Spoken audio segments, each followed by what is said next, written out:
মাত্র 17 বছর বয়সে মাকে হারিয়ে দিশেহারা স্নিগ্ধা। ক্যান্সারের কাছে হার মানতে হয়েছিল স্নিগ্ধার মাকে। জীবনের শেষ কটা দিনে মায়ের যন্ত্রণা ভরা মুখটা কিছুতেই ভুলতে পারা যায় না। মায়ের কষ্টে স্নিগ্ধাকে কাঁদতে দেখলেই মা বলতো, কাঁদিস না রে বোকা মেয়ে, দেখবি আমি ঠিক ভালো হয়ে যাব। প্রচণ্ড মানসিক অবসাদে সে বছর উচ্চ মাধ্যমিক পরীক্ষাটাই দেওয়া হয়নি স্নিগ্ধার। অনেক ডাক্তার কনসাল্ট করার পর কিছুটা স্বাভাবিক ছন্দে পড়েছিল স্নিগ্ধার জীবন। এরপর কলেজ লাইফ শুরু হলো। মায়ের চলে যাওয়ার পর বাবা ছাড়া আর কেউ যদি তাকে আগলে রাখতো, সে হলো গৌরব। ওরা একই সাথে পড়তো। বন্ধুত্ব থেকে ভালোবাসা, সেখান থেকে বিয়ে। গৌরবের বাড়িতে সবাই স্নিগ্ধাকে খুবই ভালোবাসতো। বিয়ের আগে বেশ কয়েকবার গৌরবদের বাড়িতে গেছে স্নিগ্ধা। গৌরবের মা অত্যন্ত ভালো মানুষ, নিজের হাতে রান্না করে খাওয়াতেন স্নিগ্ধাকে। গৌরবের দিদি জামাইবাবু দিল্লিতে থাকতেন তাদের একমাত্র মেয়েকে নিয়ে। তারাও স্নিগ্ধাকে খুবই ভালোবাসে। আস্তে আস্তে জীবনের ফ্যাকাশে হয়ে যাওয়া রঙটা আবার ফিরছিল।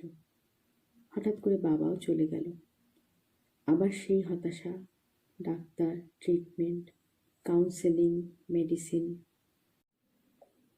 এই সময়েও গৌরবের পরিবারই সম্পূর্ণভাবে আগলে রেখে সুস্থ করে তুলেছিল স্নিগ্ধাকে।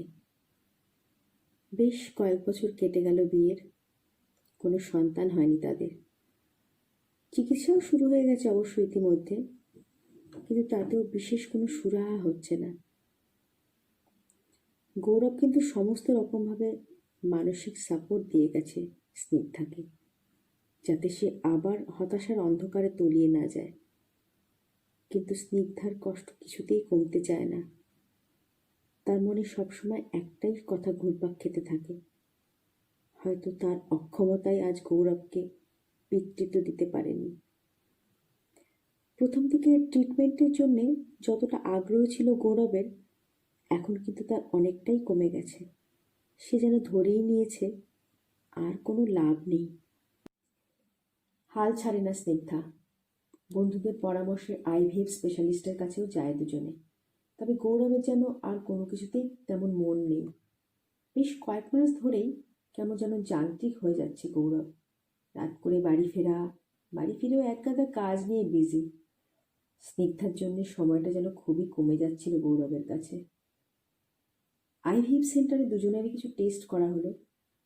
রিপোর্ট আনতে যাওয়ার আগের দিন স্নিগ্ধা শুনতে পেল গৌরব ফোনে দিদিকে বলছে, এইভাবে কাজের ক্ষতি করে রোজ রোজ গিয়ে বসে থাকা আমার পসিবল নয়।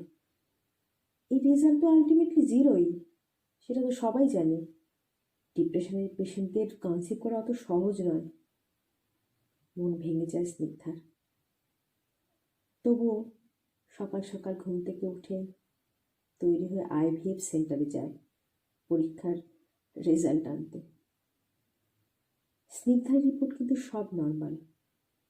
গৌরবের অ্যাজোস্পার্মিয়া, অর্থাৎ স্বাভাবিক নিয়মে বাবা হওয়ার ক্ষমতা নেই গৌরবের। কৃত্রিম পদ্ধতি ছাড়া আর কোনো উপায় নেই। কষ্ট পেলেও সেদিন ভেঙে পড়েনি স্নিগ্ধা। এই রিপোর্ট দেখলে যে যন্ত্রণাটা পাবে গৌরব, তাকে সামলাতে হবে তো স্নিগ্ধাকেই। এতদিন গৌরব যেমন সমস্ত যন্ত্রণা থেকে স্নিগ্ধাকে তার ভালোবাসা দিয়ে আগলে রেখেছে, ঠিক তেমন করে মনকে শক্ত করে বাড়ি ফিরে স্নিগ্ধা। বাড়িতে গৌরবের মা শুধু একটা কথাই জানতে চাইল, কিরে সব কিছু ঠিক আছে তো? স্নিগ্ধা বলল, হ্যাঁ মা, সব ঠিক হয়ে যাবে। সেদিন শুধু এইটুকু কথাই বলতে পেরেছিল সে। রাত প্রায় 11:30, বাড়ি ঢোকে গৌরব। সাধারণত 10টার ভেতরে ফিরে আসে, যদিও সেটা আগে 7টা ছিল। 10টা থেকে 11:30টার মধ্যে অন্তত 20বার ফোন করে ফেলেছে স্নিগ্ধা গৌরবকে। প্রতিবারই শুনেছে নট রিচেবল। স্বাভাবিকভাবেই ভীষণ চিন্তা হচ্ছিল স্নিগ্ধা। গৌরব বাড়িতে ঢুকতেই জিজ্ঞাসা করল স্নিগ্ধা, এত দেরি হলো? হঠাৎ যেন অগ্নিশর্মা গৌরব। সারাদিন বাড়িতে বসে বসে খাওয়া, ঘুমোনো আর সিরিয়াল দেখা ছাড়া তো কোনো কাজ হয় না। তাহলে বুঝতে কেন দেরি হয়। গৌরবের এই মূর্তি স্নিগ্ধা এত বছরে এই প্রথমবার দেখে অবাক হয়ে শুধু ফ্যাল ফ্যাল করে তাকিয়ে থাকলো। মনে মনে খুব কষ্টও পেল, চোখে জলও এলো। গৌরব তো ভুলেই গেছে আজ স্নিগ্ধার রিপোর্ট আনতে যাওয়ার কথা ছিল। আর কিছুই বলা হয়ে উঠল না স্নিগ্ধার। সবচেয়ে অদ্ভুত বিষয়, তার এই জঘন্য আচরণের জন্যে কোনো অনুতাপও নেই গৌরবের। গৌরবের রিপোর্টটা আলমারির লকারে রেখে দেবে স্নিগ্ধা। হয়তো নিজের মনের সব আকাঙ্ক্ষাকেও এইভাবে বন্ধ কুঠুরিতে ঢুকিয়ে দিল সে। আজকাল ভীষণ অচেনা লাগে গৌরবকে। এদিকে গৌরবের মাও বার্ধক্যজনিত কারণে প্রায় অসুস্থ থাকেন।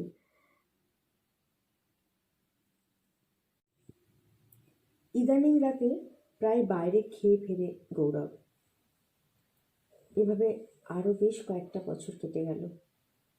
গৌরবের মা এখন একদম শয্যাশায়ী। আয়া রাখা হয়েছে। সংসারের পাশাপাশি গল্পের বইই এখন স্নিগ্ধার সঙ্গী। কিছুদিন হলো স্নিগ্ধার শরীরটাও খুব একটা ভালো যাচ্ছে না। ডাক্তারের কাছে যেতে হবে, কিন্তু যাওয়াটাই হচ্ছে না। গৌরবেরও সময় নেই, তাই তাকে একাকেই সময় বার করে যেতে হবে। এখনো অনেকদিন বাঁচতে হবে যে তাকে, না হলে মা আর গৌরবকে দেখে শুনে রাখবে কে? কোন কোন খাবারে গৌরবের অ্যালার্জি সেটাও তো সে ভুলে যায়। স্নিগ্ধাকে তো মনে করিয়ে দিতে হয়। গৌরবী অবশ্য ডক্টরের অ্যাপয়েন্টমেন্টটা করিয়ে দিল। ডক্টর প্রাথমিক পরীক্ষা নিরীক্ষা করে কয়েকটা টেস্ট দিল। রিপোর্ট আনতে যাওয়ার দিন শরীরটা খুব খারাপ ছিল স্নিগ্ধার। সকাল থেকে জ্বর, সাথে অসহ্য পেটে যন্ত্রণা। তবুও যেতে হলো। রিপোর্ট দেখে ডক্টর জানালেন এন্ডোমেট্রিয়াল কার্সিনোমা, স্টেজ 2, জরায়ুর ক্যান্সার। ইমিডিয়েট ট্রিটমেন্ট শুরু করতে হবে। এই প্রথমবার ভয় পেল স্নিগ্ধা। এত তাড়াতাড়ি তার ছুটি হবে? গৌরব কিভাবে মানবে এই কথা? ও তো পাগল হয়ে যাবে। ভীষণ ভালোবাসে যে স্নিগ্ধাকে। এই খবর শুনলে ও কি করবে? এই কথা ভেবেই চোখের জল বাঁধ ভাঙল। কত স্মৃতি, কত স্বপ্ন, এক লহমায় যেন সবটা জুড়ে শুধু কালো আর কালো। গৌরব বাড়ি ফিরল। গৌরবের মুখটা দেখে চমকে উঠল স্নিগ্ধা, থমথমে। তাহলে কি সব জানতে পারল গৌরব? অফিস থেকে ফিরেই সোফায় বসে পড়ল। ঘরের এক কোণায় দাঁড়িয়ে স্নিগ্ধা। গৌরব বলল, তোমার সাথে আমার একটা খুব দরকারি কথা আছে। বলতে শুরু করলো গৌরব। অফিস কলিগ ডিভোর্সি পারমিতার সঙ্গে তার একটা সম্পর্ক তৈরি হয়েছে। বেশ কয়েক বছর হলো, কিন্তু পারমিতা এখন সন্তান সম্ভবা। জীবনে প্রথম পিতৃত্বের স্বাদ গৌরব পেতে চায়, জানালো সে স্নিগ্ধাকে। স্নিগ্ধার হাত দুটো ধরে কেঁদে বলল, আমাকে ক্ষমা করে দিও। আমি তোমাকে কোনোদিনও অবহেলা করব না, কিন্তু আমার সন্তানের পিতৃ পরিচয় আমি দিতে চাই। অনেক উঁচু পাহাড় থেকে কেউ যেন ধাক্কা মেরে ফেলে দিল স্নিগ্ধাকে। মনটা কাঁদতে চাইল, কিন্তু শরীরে সেটুকু ক্ষমতাও আজ আর নেই। অনেক কিছু বলার ছিল গৌরবকে স্নিগ্ধার। শুধু কয়েকটা মাস সময় চেয়ে নেয়। আজ তার সব চিন্তার অবসান। গৌরব তার সুখের ঠিকানা খুঁজে নিয়েছে। এরপর থেকে পারমিতার ফ্ল্যাটেই থাকতে শুরু করলো গৌরব। ডিভোর্সের আগে সেপারেশন আর কি। রোজ ফোন করে খবর নেয় অবশ্য মা আর স্নিগ্ধার। কর্তব্য পালন করে চলেছে, যেমনটা কথা দিয়েছিল।